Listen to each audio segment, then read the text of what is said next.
I committed 30 minutes of intentional time with my kids every day for a week, and this is what happened.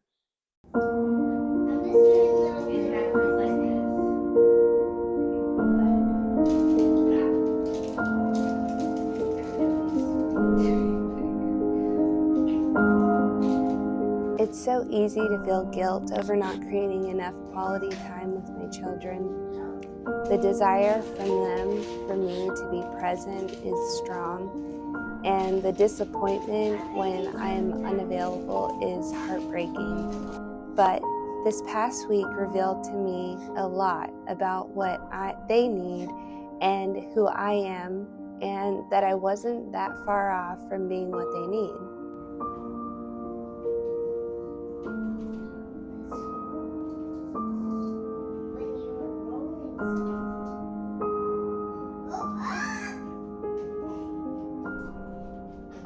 The greatest realization I came to was that my upbringing affected what I believed and therefore what I allowed to limit me. My limiting belief with my children was that I was not good enough for them. Awareness was a huge part of my transformation. So just being aware of what's causing the limitation is huge. It's going to be more challenging depending on what was modeled for you as a child. So give yourself grace and realize just by desiring better for your children, you are breaking generational curses. Over time, I've come to see that connection is all my children really need.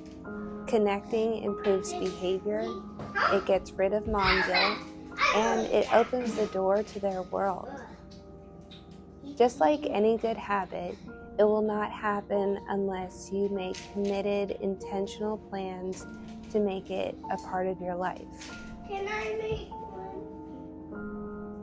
I started looking to squeeze in quality time, intentional scheduled play with each child every day.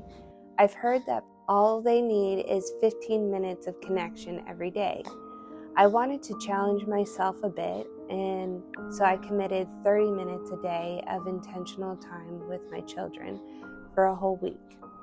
During that time, I was focused on what they were doing. My attention was on them. No phone, no work, no worries of what was next on my list or how messy this space was. That time was about them. I connected with my feminine energy to flow with their desires and their actions. I took the pressure off myself to create tasks or events that I perceived would be fun for them, and instead I let them create within the space I provided in my schedule.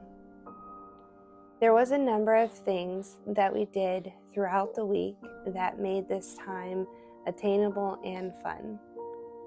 Moments of connection can be found within the day-to-day tasks and routines, like doing chores together, cooking, eating our meals together.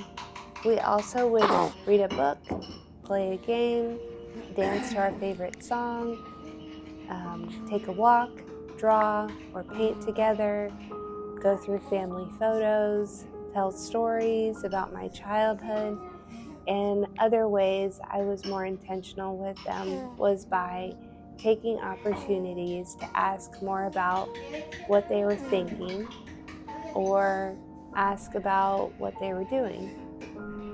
And a couple of things that I'd like to make a more time for in the future is to go on a date with each of them, or create surprise events like stargazing or going out for a treat like a donut. Something else I learned was that each child needed something different. My son had a hard time staying focused inside. He needed to be outside more and go on adventures. He also was more encouraged when I cheerleaded him on. My daughter, on the other hand, liked being inside where it's safe and quiet, warm and consistent, and she likes to use her imagination in a serious manner. So play pretend was a very important way to connect with her. I also found that 30 minutes is not enough time. 30 minutes seemed to be the warm-up time, and the next 30 minutes was more intentionally focused. And it was easy to flow once that 30 minutes was up.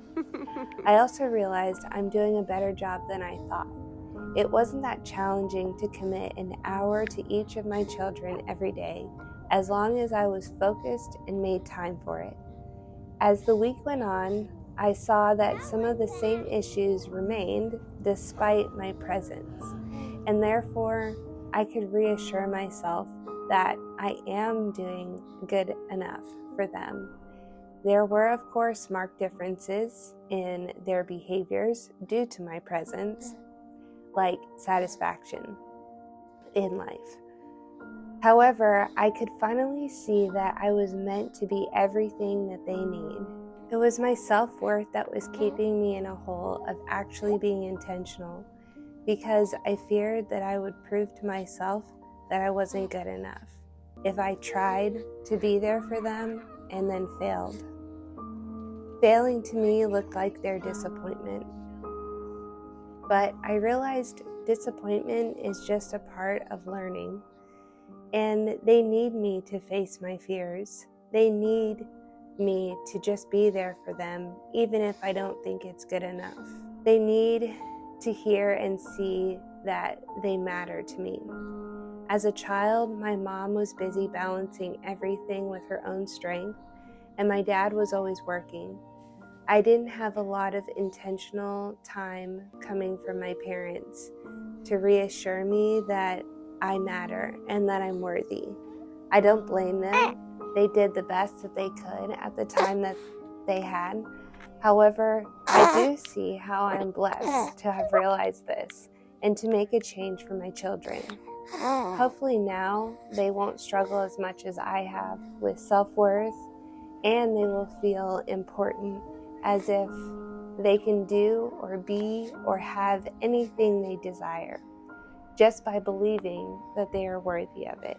I know I can incorporate this good habit by planning for it the night before, setting a time and then sharing this idea with them so they can count on me. And if something happens that day where I can't make that time work, I will be aware, realizing that things come up that happen from time to time, but making sure it's not avoidance.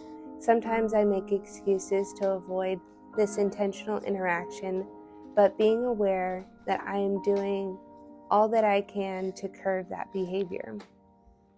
I find I can be more level-headed about this when I make time for myself. We all need time to sit in stillness, even children do. So finding time in my schedule for that will aid the success of my presence with my children. Not only does parenthood transform the parent, of course, but we are also raising the next future generation. And so I want to make sure that I am raising children that are present, especially in the world we live in where presence is rare. In order to do that, I have to be an example of that. They learn from what I model. Am I being present enough to show them how to treat others? Would I want my kids to behave the way I do with others or with them? I want them to cherish the people in their lives. So I can put my phone down for at least 30 minutes a day to be with them. I struggle with this idea because I always have great ideas or things that I need to add to my list at random times of the day, and I put them in my phone. A great way I have found to help with this is to have a pen and paper on hand. Then I can research or fill out my to-do list at another time without fear of forgetting. I think it's so important to see every moment as an opportunity to be present and to view it as something new, because it is. Making the most of every moment is a new moment to experience. Some things that have helped me make this lifestyle attainable is by leaving time in my schedule to just be. Instead of filling up my day with too many things to do, I also find that I need to have an understanding of what a successful day looks like for me. For me, a successful day would be completing the tasks that I had planned the night before and making sure that everyone is taken care of and satisfied. I know that it will be important for me to stick to a schedule and prioritize biggest tasks first in my allotted time to get them done. Lastly is not wishing the day away. Being a mother can be very challenging a lot of times, especially with little ones, and it's very easy to wish that the day could just be over, that my husband could get home and help, and there's so much beauty to be had in every moment. Even when someone is screaming and crying and having a bad day, our presence creates beauty, and it also creates life.